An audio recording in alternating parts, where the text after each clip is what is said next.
Mbote bandeko balandi bisika nyonso tout ozwami. Merci na confiance bozo sala biso. À chaque temps bozo connecté pona kolanda masolo na biso. Et lolo sous toza wana pona kolobela makambo etali actualité politique ya mboka na biso. Toza wapi pe tozo kende wapi. Pour à tout moment agitation ezali au sein de la coalition au pouvoir tantôt baza koswana kofinga na tout ça to éviter à qui profite toutes ces choses là.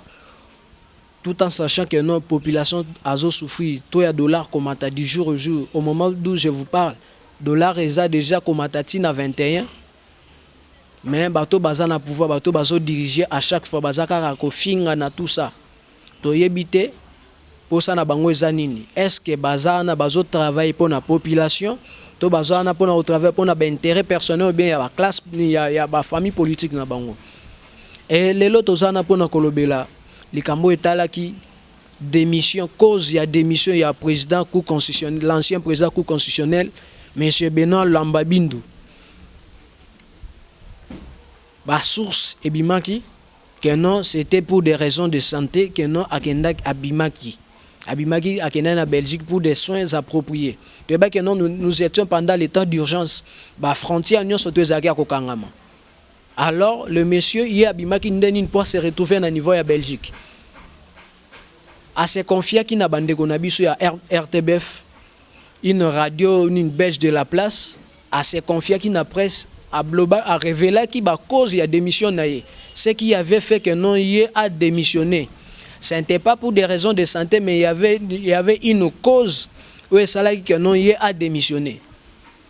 Na date il y a le 26 juillet 2020, Benoît Luamba a été reçu par le président de la République na cité à l'Union africaine. Et pendant leur entretien, le papa s'est confié au président de la République à lobby. Je suis devenu un vieux papa et je ne peux pas mourir comme ça. Na koki kokufa boyete. To sali mabe mingi na mboka oyo. Et comme tango oyo biso photo tout bela masum na biso to se repentir pour que peuple congolais aïba ko se réjouir na bolam, aïba ko profiter na ba richesse o nzamba pesa biso. Mais qu'est-ce qui a causé réellement sa démission? Nini etindika qui a kende ko démissionner. À se confier na président de la République pendant son entretien na bango, il dit que non na komi papa mukolo na lingi ko kufa boyete. Il faut na kufa na ndenge moko akimia na lingite ke na lingite na se sacrifier pour un camp politique pour na intérêt ya ba individu groupe ba individu mo boye na lingite soki na kokufa na kufa na kimia na kufa na problème mon côté abi ozana ba intention ozana ba bonne idée ya kobongisa mboka oyo ndima démission na ngai poete makambo yo ozana ngo posa pona mboko ekende liboso osala yango nayebi ke soki na kinga kati na nini na pesi lettre na nga démission na obima na ozana bomo ite na kokufa wana ancien président cour constitutionnel azo se confier pas président de la République na entretien na bango azalaki nango na date ya le 26 juillet 2020 na cité Union africaine nde aye ko révéler na président de la République que non na niveau ya FCC ba allié à président ba préparer qui deux plans diaboliques, deux plans machiavéliques. Banda ko consistait que non président de la République en place azala dessus soit par un coup d'état militaire soit azala dessus na niveau ya parlement. To kende malem ben expliquer na expliquer biso nyonso tout ba comprendre qu'est-ce qui s'était passé réellement. Le monsieur explique au président de la République que non, sur le premier plan à niveau FCC, va préparer un coup d'état militaire. Et il y avait trois autres personnalités, il y a FCC Bazala qui préparait. Il y avait un général de l'armée, en la personnelle du général Delphin Kaimbi. C'est lui qui était chargé des opérations et renseignements au sein de notre armée. Il y a Azala qui pièce maîtresse, il a commenté coup d'état. Et Azala qui est mon côté. Il était secondé par le général John Numbi. Auto Mona a écarté la récente nomination au niveau de l'armée. Et enfin, Kalev Moutombe, bangonde bazalaki à la tête, bangonde ba préparer un coup d'état militaire, bando préparer coup d'état militaire. Le président de la République tant akendaki na sommet ya Union africaine na Addis Abeba, c'est à place où on a ba préparer coup d'état militaire. Ba attaquer avion naé comme ça awa ba kanga ba frontière. Ba kanga ba frontière, ba nini ba militaire ba zo contrôle ya nyonso. Comme ça, il permettre à Moutouna Bango, Joseph Kabila à revenir dans le pouvoir. Et miraculeusement, le président Olé, avion, il y a directement à Kinshasa, avion, ça a une petite escale dans Kigali, et à côté, à partir de l'Est, à côté de la RDC. Avion, avion logistique, bando mimami tukane zalaki attaqué. Jusque là, banquette, c'est tiré là, nini, batikala ko révélé te ba résultat ya banquette. Donc, c'était en ce moment-là que non, toi FCC Balié, chef de l'État, s'est préparé pour commenter un coup d'État militaire pour que permettre à Moutouna Bango Azonga, l'homme de Kingakati, Azonga na pouvoir. Et le président de la République est conscient de tout cela. Ayebi Yango, il a des services de renseignement. Il a des services attachés à la banquette, tout ça. Ayebi très bien que non, bato yazana bango, baza nini, balingi était bazo luka malheur naye. Et quand même, tozoma que non, président de la République azo continuer kozana bango na kati ya coalition. Et si li wana te, deuxième coup na bango ezalaki na niveau ya parlement. Tout ça s'appuyant sur l'article 165 et 166 de la Constitution. Balingaki ba destituer président de la République. Parce que quand la date le 24 mars, le président a décrété état d'urgence sur l'ensemble du territoire national. Toyoka ki na niveau Assemblée nationale, la présidente Janine Mabunda na Oya Sénat, Alexis Tambwe Mwamba, babi que non pour statuer sur problème on a ba pesa nini ordonnance en personnalité juridique, il faut se réunir en congrès. Ce n'était pas pour rien Babanda qu'on insistait que non bas se réunir le Parlement et se réunir en congrès. C'était pour mettre le président de la République en accusation. Et la pièce maîtresse, c'était le président de la Cour constitutionnelle. C'était le président de la Cour constitutionnelle. Yenda Zalaki, pièce maîtresse, tant bas mettre le président, le président de la République en accusation. Directement, on a déféré dans le parquet général après la cour constitutionnelle pour la juger pour haute trahison parce que selon Bango, le président a violé la constitution tout en décrétant état d'urgence sur l'ensemble du territoire national. Et Benoît Lomba de sa part refusant aboya qui exécuter ordre bando na Kingakati. Tant que se confié à président de la République à lobby que non hier a comment qui victime de menace de mort. Famille na comment qui en danger. Tellement alingi bolam ya peuple congolais, alingi bolam, alingi comment na RDC to kende liboso état de droit au président de la République azako prenait jour et nuit et botama vraiment aboyaki ko exécuter biloko na bango nyonso tout. A comment qui victime ya menace de mort, famille na comment qui en danger. Ndeng yango wana de eloko etinda ki akende pas président de la République asengaye andi ma lettre né à démission pour que président de la République alukela pays moko na niveau ya Europe akende ko s'exiler yena famille na parce que a comment ko se sentir en danger. A comment ko se sentir en danger. Et le président de la République, le président de la République tant wake na Belgique akendaki na Benoît Lwamba. Akena ikuna atiki yekuna le monsieur en ce moment tozoloba Azan est tranquille, lui et ses enfants et toute sa famille est tranquille, azo vivre retraite na ya kimia. En tout cela, bande konabiso FCC bazana ba plan mabe concernant mboka nabiso concernant le président de la République. Je ne sais pas bato baza tout autour ya président de la République musana bango ezanine. Est-ce que ezako futa mambongo na chaque fin à mois kotambola na ba cortège ou quoi? On ne sait pas ce qu'ils font réellement. Parce que c'est la vie du président qui est en danger et même la nation tout entière est en danger parce que batouana du jour au lendemain bakoya susu na projet mususu toko tinanini na stabilité mo ko sakanate. tozo senga na président de la République place azali, il faut alamuka. Alamuka parce que à chaque fois, ba plan ya FCC, ils la dévoiler. Toyebite bango balingini, ils ont dirigé ce pays pendant 18 ans. Dans la situation du peuple congolais, dans quelle situation le peuple congolais a se trouvé? Tozo vivre dans la misère. Misa les alakate. Batata tozo tanga ba classe pour que na fin to kendo fongola ba cabine. Bango bana na bango bafana na ba poto batanga na ba université bien. Nyonso wana ba mbongo nyonso tout ba yibi pendant 18 ans. Bango ba moni yango nini ekoki bango kate baza besoin kaka bazala na pouvoir. Et ça normalité. Et eso ça la peuple congolais passe. Peuple congolais a tiaki bespoir ni nyonso to dikola président de la République.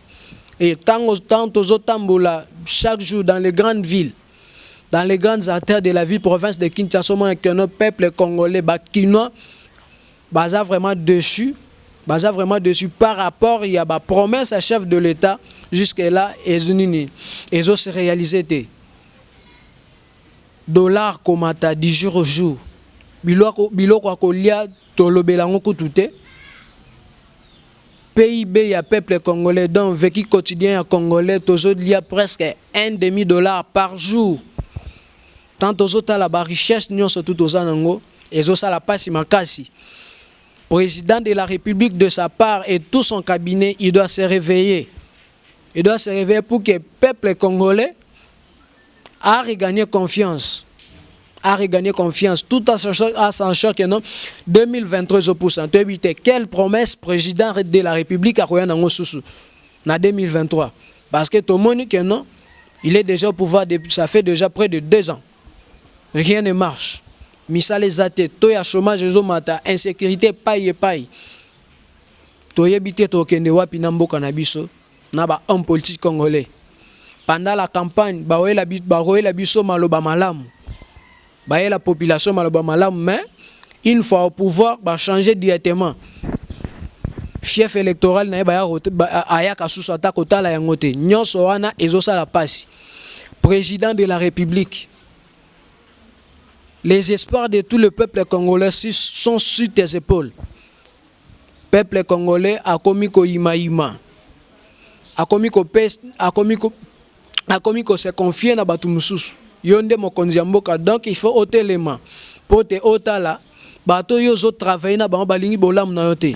Balingi nde o échoué pour que na 2023 bayana na discours ya kena to pesa ki bango pouvoir baleka ki na pouvoir bakoki ko sala eloko mon côté bato FCC oza bango en coalition pour ça na bango za yo échoué pour que na 2023 bazonga lisusu et biso peuple congolais de notre part baza na posa ko mona subilongi ya bato wana bazonga na pouvoir te. Bazaki 18 ans de règne, ils n'ont rien fait. Et tout le monde, ce sont les mêmes personnes qui ont un poste ministériel. Tout le monde a un mandataire public qui a nommé. Ce sont les mêmes personnes qui reviennent à poste. Finalement, on n'arrive pas à comprendre. Est-ce que dans ces pays, il n'y a pas des hommes compétents?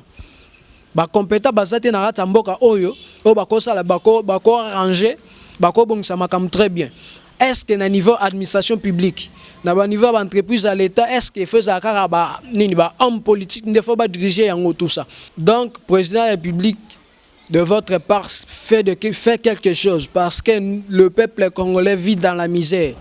Bande konabiso est 10 jours au jour bazo kufa. 10 jours au jour bazo kufa. Récemment na village ya Kipupu, près de 200 personnes va perdre vie na bango. Toutes ces personnes na bazana ba famille, na katiana ba orphelin batikali ba veuve batikali. Il faut chercher à ce que le peuple congolais toujours na bonheur, to vivre une paix durable surtout na partie est de RDC. To lembi mingi. To lembi lelo lobi bandeko bazo kufa kokufa bandeko bazo kufa kokufa. To lembi pena basango fongola ka TV. Mto akufi koto babomi batu sécurité zate na ratamboka oko zamboka tozo senga yo peuple congolais zo senga wazana pasi makasi sécurité zate kimia zate nzala epai nyonso ezakara pasi na Katamboko. Ça fait déjà 2 ans que vous êtes au pouvoir. Donc de votre part, vous devez chercher à faire quelque chose de consistant pour que le peuple congolais se retrouve. Bato ozana ba on a pouvoir bazotala mabumu na bango moko. Bazotala ba intérêt ya clan ya famille politique na bango, ba défendre ba intérêt na bango et non les intérêts de la population et ni les intérêts de la République. Concernant Contresigne, il y a premier ministre, il y a vice-premier ministre et ministre de l'Intérieur Gilbert Kankonde. Tout en s'appuyant sur l'article 90 de la Constitution, alinéa 2, ils ont PC pouvoir ya contresigner par ordonnance à président de la République en l'absence du premier ministre qui était en mission dans la province ya Okatanga. Tout le monde qui bande qu'on a vu sur FCC. Koloba partout dans les médias, président a violé la Constitution. Il y a eu usurpation du pouvoir, tout ça. Mais tant aux autres na Constitution, parce que c'est la loi suprême de la République, la Constitution, prévoit que non, en cas d'empêchement, c'est le ministre qui a la préséance. Et tant aux autres, le gouvernement a tant au monde sur le plan hiérarchique, c'est le vice-premier ministre et le ministre de l'Intérieur qui a la préséance. D'où le premier ministre a été contresigné par ordonnance du président de la République. Tout le monde qui partout, déclaration politique nationale, qu'on critiquait même le président de la République. Koloba était président Soki. Soki aza na mission ake na mission libanda ya mboka président ya Sénat a ko remplacer. C'est très grave. C'est très grave koyo kabilo koana. On peut dire que non c'est une tentative ya coup d'état. Bande ko na biso FCC toyeba te balingi nini réellement. Le premier ministre qui devait être le premier ministre et le chef du gouvernement azo sala musala na été Papa Mukolo Sylvestre Ilunkamba, professeur d'université, il s'est fait laisser manipuler par un groupe de personnes. Au lieu de travailler pour l'intérêt de la population, Aza premier ministre de la République Tekasi, Aza premier ministre de Kingakati. Parce qu'il reçoit les ordres provenant de sa classe, de sa famille politique. Tout le monde a même une intervention. Il est inadmissible qu'un premier ministre a s'attaqué à président public dans les médias. Tout le monde a un régime. Donc, premier ministre de sa part a subi pression de la famille politique. Tout le monde a gouvernement. La majorité est professeur d'université. Ako brandi biso ba diplôme, moi je suis docteur en cela, moi je suis docteur en ceci, mais makambazo sala réellement ezo sala soni. Toko ko qualifier bangote. Toko ko qualifier bangote, est-ce qu'il est vraiment professeur? Est-ce que makambo nyo surtout batangi sakabana na kata auditoire? Est-ce que ça solo toté? Et ça makambo soni vraiment. Comment un professeur d'université, monsieur Bochab, Évariste Bochab, s'appuyant à l'article 75 quand il y a constitution le président de la République ce qui a empêché président ya Sénat a bonga pour que a diriger mboka et ça makambo soni est-ce que bato vraiment bazana posa mboka o biso nini tokende liboso pour à chaque fois izakaka so eloko salami désordre bimi eloko salami ba déclaration politique.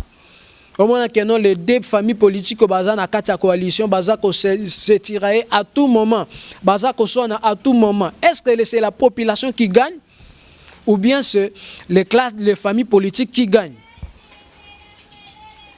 L'IDPS parti au pouvoir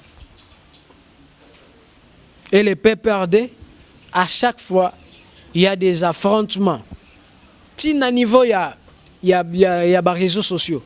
Tout le monde qui na marche, il y a FCC, ba jeune il y a PPRD, ba ya qui na 10e ko banda ko bundana ba jeune il y a IDPS. Donc tout le monde qui non c'est un mariage contre nature et un jeu produit ba fait na ngote ils ont produit leur monté à chaque fois, et la population en a marre. La population congolaise en a marre parce qu'on ne peut pas continuer quand on a des promesses tant que libumweza ezo kufananzala baboti na misala bazo futa mate ba mususu pe misala ezate